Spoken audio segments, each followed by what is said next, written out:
Hello friends, good morning.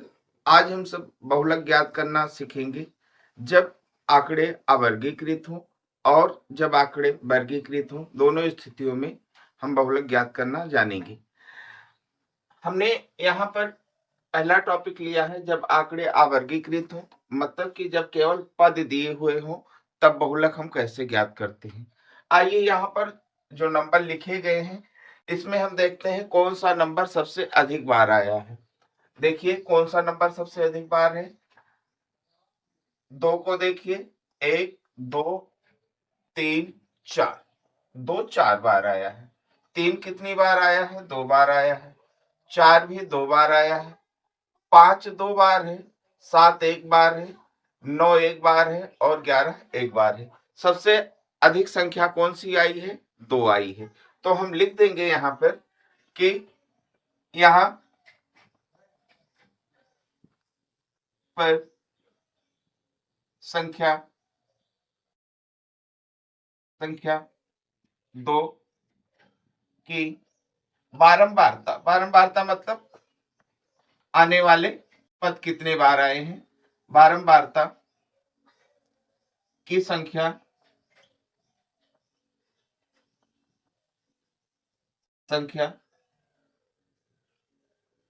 चार है। अतः बहुलक बराबर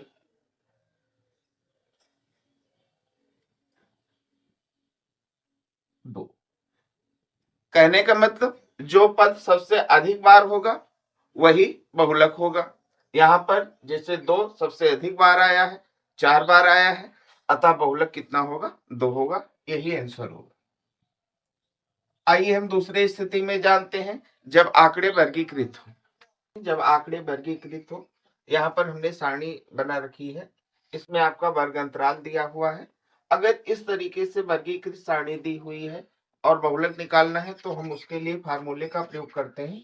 बहुलक बराबर यल प्लस विद इन ब्रैकेट में f1 माइनस f0 अपान में 2f1 minus f0 minus f2 और ब्रैकेट बंद करने के बाद में हम नई एच लगा रखा है।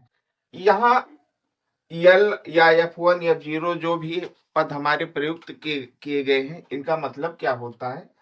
यल बराबर बहुलक वर्ग की निम्न सीमा। कोई भी वर्ग जो भी आएगा उसकी निम्न सीमा, जैसे एक तीन में जो है निम्न सीमा एक है, तीन पांच में निम्न सीमा तीन है, पांच सात में निम्न सीमा पांच है।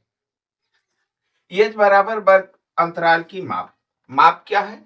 सात में से पांच घटा दो कितना हो जाएगा? दो हो जाएगा। नौ में से सात घटाओ दो हो जाएगा।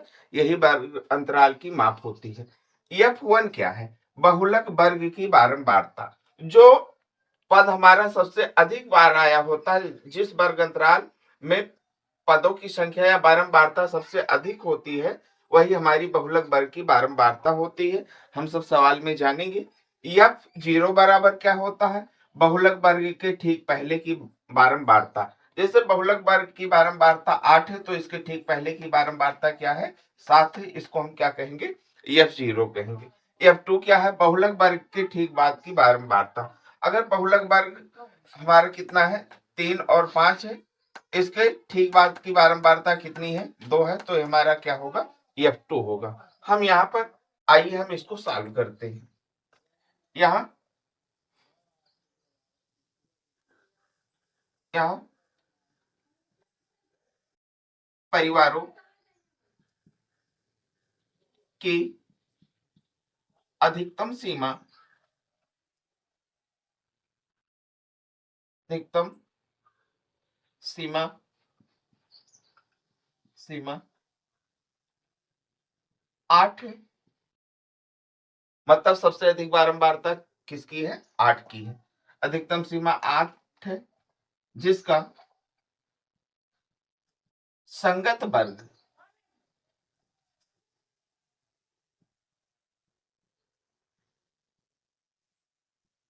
संगत वर्ग मतलब इसके साथ वाला वर्ग कितना है? 3 और 5। अतः वर्ग अंतराल बराबर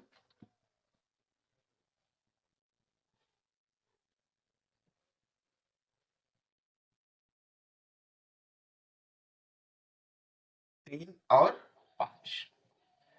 वर्ग अंतराल का निर्धारण हो गया, तो यहाँ पर जो भी पद लिखे गए हैं उनका भी निर्धारण हम कर लेते हैं। यल बराबर कितना हो जाएगा? 3। निम्न सीमा कितनी है? 3। इसके बाद में हम F1 का निर्धारण करते हैं। सबसे अधिक बारंबारता जो है वही हमारा क्या होता है? F1 है। तो ये हमारा कितना हो गया? F0 हमारा क्या हो गया? बहुलक वर्ग की बारंबारता के ठीक पहले की बारंबारता, यहां पर क्या है? 7, इसलिए 7 हो गया। और F2 हमारा क्या हो गया? बहुलक वर्ग के ठीक बाद की बारंबारता कितनी है? 2 है। F2 हो गया। H हमारा कितना है? H बराबर हमारा 2 है। अगर 5 से 3 को घटाते हैं तो कितना आएगा? 2 आएगा। आइए अब हम बहुलक निकाल लेते हैं। बहुलक बराबर n का मान रखते हैं। इस सूत्र को हम लिख लेंगे, यहाँ पर हम नहीं लिख रहे हैं, हम सीधे मान रख रहे हैं। l बराबर हमारा कितना है?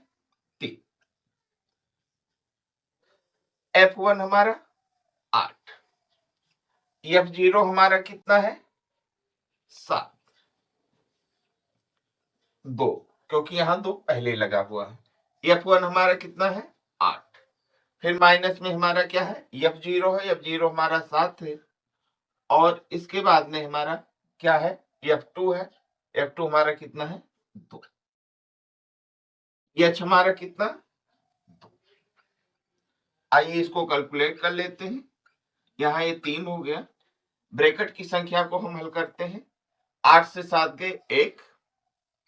यहां देखें 8 दूनी 16 हो गया। और माइनस माइनस जोड़ के कितना हो गया? माइनस का 9 हो गया, गुणे में 2। इसको कैलकुलेशन को आगे बढ़ाते हैं। फिर प्लस ये कितना हो जाएगा? 1 में 16 से 9 गए कितना हो गया? 7 और गुणे में 2। यहाँ स्पेस नहीं, यहाँ हम कैलकुलेट करते हैं इसको। अब 2 1 के साथ गुणा करेगा 3 और प्लस में 2/7। इसको हम भिन्न के नियमानुसार भी जोड़ सकते हैं और 7 से हम 2 को भाग देके अधिकतम दशमलव के 2 अंक तक काट लेते हैं और फिर उसमें हम 3 को जोड़ देंगे, आंसर हो जाएगा। जैसी आपकी इच्छा। यहाँ पर हम 3 कर दिए और 7 से हमने 2 को भाग दिया, दशमलव लगाया, 7 दूनी 14, दशमलव लगाया, 0 फिर बढ़ाया, 7 8 56। केवल दशमलव के 2 अंक तक हमने 0.28 आया है हमारा। इसमें हमने क्या किया? 3 को जोड़ दिया तो हमारा कितना हो जाएगा?